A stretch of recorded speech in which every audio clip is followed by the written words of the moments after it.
Saudações a todos e todas. Sejam bem-vindos a mais uma aula de gramática. E hoje a gente tem por tema as orações subordinadas e substantivos. Mas antes da gente chegar ao nosso foco, a gente vai relembrar um pouco o que são orações subordinadas.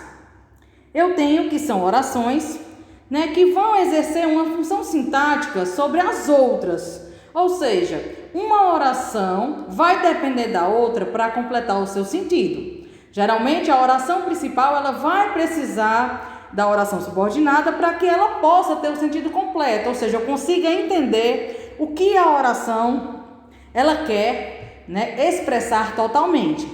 As orações subordinadas elas são classificadas em 3 grupos. As substantivas, que são introduzidas pelas conjunções integrantes que ou se. Elas podem ser subjetiva, objetiva direta, objetiva indireta, completiva nominal, predicativa ou apositiva. Temos as adjetivas, que estão classificadas em 2 grupos, restritiva ou explicativa. E as adverbiais, que podem ser causal, comparativa, condicional, concessiva, consecutiva, conformativa, final, ou que nem nós vemos aqui, proporcional. Para nossa aula de hoje, a gente vai ver as subordinadas substantivas e as suas classificações.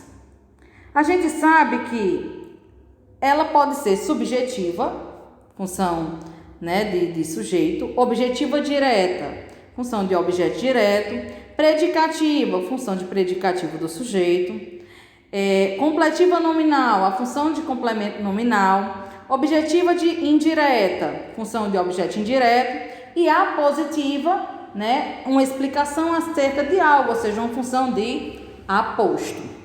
Vamos começar pela subjetiva, ou seja, aquela que vai ter a função de sujeito da oração principal, certo? Quando a gente pega a oração principal, ela não terá um sujeito, mas o sujeito dela está expresso na oração subordinada. Eu digo, é necessário que você se apresente ao serviço amanhã. Se eu pego isoladamente só é necessário, não há sujeito. Agora eu digo que você se apresente ao serviço amanhã. Eu tenho o sujeito da oração principal. Quem é o sujeito? Você, certo? Então, nesse caso, ela recebe como oração subordinada substantiva subjetiva, porque ela vai ter essa função, a função de sujeito da oração principal. Vamos olhar o segundo exemplo. Foi anunciado que Pedro é o vencedor do concurso. Então, Pedro é o sujeito da oração principal. Consta que as faturas do cartão de crédito já foram pagas. Quem já foram pagas?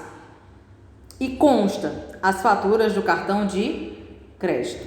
Então, nesse caso, o sujeito da oração está presente na oração subordinada, portanto, ela é chamada de substantiva subjetiva. Agora, a gente vai falar um pouquinho da objetiva direta. Por que ela recebe esse nome? Porque na minha oração principal, ela vai encerrar com um verbo. E este verbo vai requerer um complemento, ou seja, a próxima oração, ela vai completar o sentido desse meu verbo da oração principal. Só que não vai ter presença de preposição. Eu digo, quero que você seja meu marido. Pegando a oração principal, que é esta que não está em negrito, tem assim, quero. Quem é o sujeito dessa oração? Olhando a desinência do verbo, eu indico que o sujeito desta oração principal é eu. Eu quero. O quê? Porque o verbo querer, ele pede complemento. Que você seja meu marido. Notem que para ligar o verbo ao complemento, não há presença de preposição. Então, por isso, ela é chamada, a oração que está em negrito, de substantiva objetiva direta. Vamos olhar o segundo exemplo. Os funcionários não sabiam que era dia de despedimentos. Eu digo, os funcionários não sabiam. Se eu encerrar nessa oração principal, basicamente não se tem como ter o entendimento completo, porque o verbo saber, ele pede um complemento. Aí, que era de despedimentos, complementa o sentido do verbo que encerra a oração principal. Então, por isso, nós temos mais uma vez uma substantiva objetiva indireta. Vamos para o terceiro exemplo. Achamos que o Senhor deve trabalhar pela tarde. Vamos pegar a oração principal. Achamos. Quem é o sujeito dessa oração? Nós. Que o Senhor deve trabalhar pela tarde é a nossa objetiva direta. Passando mais adiante, a gente vai ter o que nós chamamos de objetiva indireta, que vai ser contrária à anterior. Porque nesse caso, a minha oração principal ela vai terminar em um verbo, e este verbo vai pedir que a oração seguinte, ela se ligue a ele por intermédio de uma preposição. Vamos verificar? Eu digo, o diretor da empresa necessita de que todos os colaboradores estejam presentes na reunião. Se eu dissesse a vocês só assim, o diretor da empresa necessita, não há entendimento completo. Ele necessita de quê? Olha aí, pessoal, só em perguntar eu já insiro a preposição aí, de quê? Olha aí, de. Então já temos a preposição aí bem gritante. Basicamente, ela é quem vai estabelecer a ligação do verbo necessitar com o complemento, que é de que todos os colaboradores estejam presentes na reunião. Vamos olhar o segundo exemplo. A professora insistiu muito em que os alunos tivessem aulas de recuperação. Então, olha aí a preposição em, estabelecendo a ligação entre a oração principal e o complemento, né, que está presente na oração subordinada. Convenceu-a de que o amor é eterno. Então, basicamente, nós temos mais uma vez a presença da preposição de, ligando o verbo que está presente na oração principal ao complemento, né, que vem na oração subordinada substantiva, objetiva e indireta. Agora, pessoal, a gente vai passar para a completiva nominal, certo? Ah, porque ela recebe esse nome? Porque ela tem a função de complemento nominal. Olha aí, complemento nominal. Por que nominal? Porque agora a minha oração principal vai terminar com um substantivo e esse substantivo vai precisar de um complemento. E esse complemento vai ser intermediado por uma preposição, tá certo? Vai ter o auxílio sim da preposição, mas agora é um substantivo que pede o complemento. Diferente da anterior, que era um verbo, tá certo, pessoal? Vamos lembrar desse pequeno detalhe. Exemplo, todos temos esperança de que a humanidade pare de destruir o planeta. Eu digo, galerinha, todos temos esperança. Aí vocês, professora, de quê? Olha aí, pessoal, de quê? De que a humanidade pare de destruir o planeta. Então, esperança não é um verbo, é um substantivo abstrato. E ele pede sim um complemento com a presença da preposição. Então, a oração seguinte é a oração subordinada substantiva completiva nominal. Segundo exemplo. Sinto necessidade. De quê? De que você me deixe descansar um pouco. Olha a preposição mais uma vez aí, pessoal, que vem trazer a complementação do substantivo, né, necessidade. Estava certa. De quê? De que ele era culpado.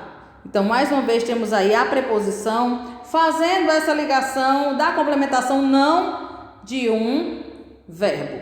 Tá ok? Então, essa é a diferença da objetiva indireta para a completiva nominal. A próxima, ela é bem simples, né? Assim, da gente fazer a identificação e também do estudo, que é a predicativa. Ela vai exercer, pessoal, a função de predicativo do sujeito. Vamos lembrar, a gente trabalhou em conteúdo passado dos termos constituintes da oração, predicativo do sujeito, que é o que, basicamente? A atribuição de algo relevante acerca, né, do sujeito da própria oração. Essa substantiva predicativa, como é que a gente identifica? Ela sempre virá após o verbo ser. certo? Então, toda vida que eu tenho na minha oração principal, encerrando com o verbo ser, e em seguida eu tenho a oração subordinada, ela vai ser predicativa. Por exemplo, o bom é que ela sempre foi bem comportada. Então, pegando a oração principal, o bom é. Onde está o verbo ser aí? Está na pessoa do é, né? Terceira pessoa do singular, vamos conjugar. Eu sou, tu és, ele é. Certo? Então, a oração que vem após, que ela sempre foi bem comportada, é a minha oração subordinada substantiva predicativa. Segundo exemplo, a dúvida era se seriam necessários mais ajudantes. Então, nós temos aí mais uma vez a oração principal terminando no verbo ser, terceira pessoa do singular no passado, né? No caso era, e a oração seguinte ela é predicativa. Terceiro exemplo, a verdade é que todas foram reprovadas. Então, a verdade é, olha aí, verbo ser, terceira pessoa do singular, a oração seguinte ela vai ser predicativa. Esse é o lembrete, né, o gatilho para que você lembre. Predicativa vem sempre após o verbo ser, tá ok? E a nossa última das classificações das subordinadas e substantivas é a apositiva, que vai exercer a função de aposto. Pessoal, o que é um aposto? É uma explicação acerca de um termo antecedente. E esta, pessoal, tem uma peculiaridade. Ela é identificada através do visual mesmo, tá bom? Toda vida que eu tiver uma subordinada substantiva apositiva, ela vai vir após 2 pontos, certo? A charada é essa. Então, ela sempre vai vir após os 2 pontos. Vamos ver os exemplos? Helena desejava muito uma coisa, 2 pontos, que fosse muito feliz com sua família. Há uma explicação acerca do desejo de Helena, e essa explicação vem após 2 pontos. Segundo exemplo, pedi um favor a meus amigos, que esperassem por mim. Então, olha aí que geralmente a oração subordinada substantiva positiva, ela sempre vai vir após os 2 pontos. E o nosso último exemplo, dei-lhe um conselho, que siga seu rumo na vida. Então, vem após os 2 pontos, eu sempre vou me lembrar, certo? Quando for a positiva, visualmente falando, eu identifico que ela vai vir após os 2 pontos. Bons estudos para vocês e até a próxima!